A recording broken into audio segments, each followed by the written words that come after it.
Vos gueules!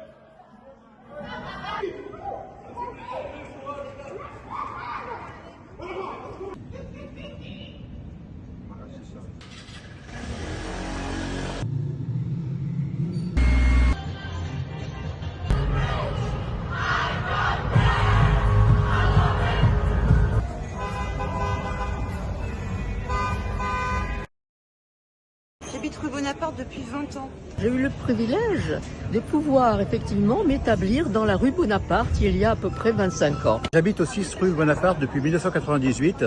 J'habite à côté du Mama Shelter. Nous sommes ici dans le quartier rue Hôtel des Postes, à l'angle Chauvin et rue de la Casse. Dans la partie semi-piétonne, sous les fenêtres, il y a maintenant plus de 10 bars et restaurants. Le soir, certaines terrasses s'étendent de façon tout à fait illégale. Notre rue devient de plus en plus bruyante, il n'y a plus moyen de dormir le soir. Donc j'habite une rue vivante, j'aime beaucoup cette rue, mais ce que je veux vraiment, c'est qu'elle redevienne vivable.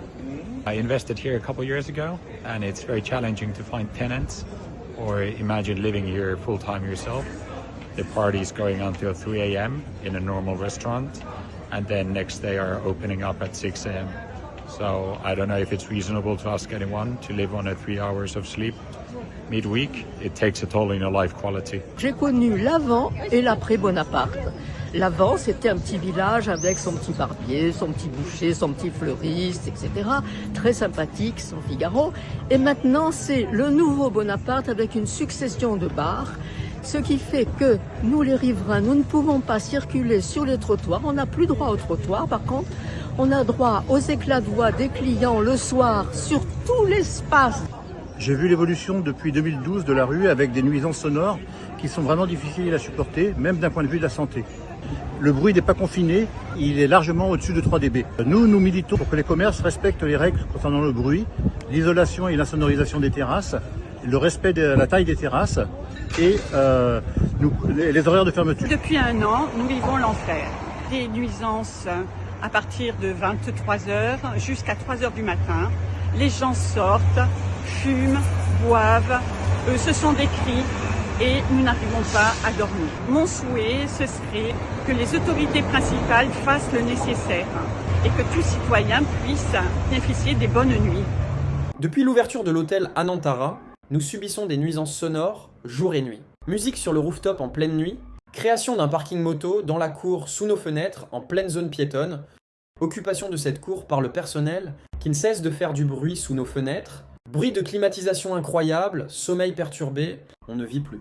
Le calme est un droit. La mairie doit agir et préserver la tranquillité publique. Avec le collectif que je représente de ce quartier, ce sont essentiellement des nuisances nocturnes qui ont lieu entre 1h30 du matin et 6h du matin.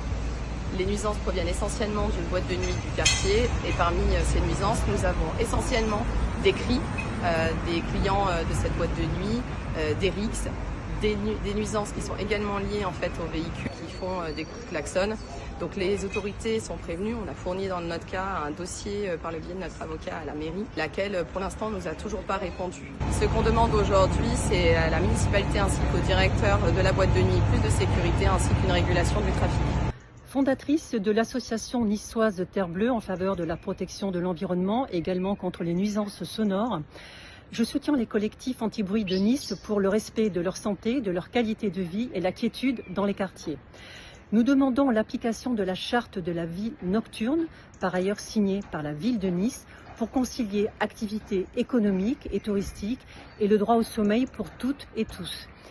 Enfin, nous le rappelons, Nice est une ville visitable, mais doit aussi et surtout rester une ville habitable.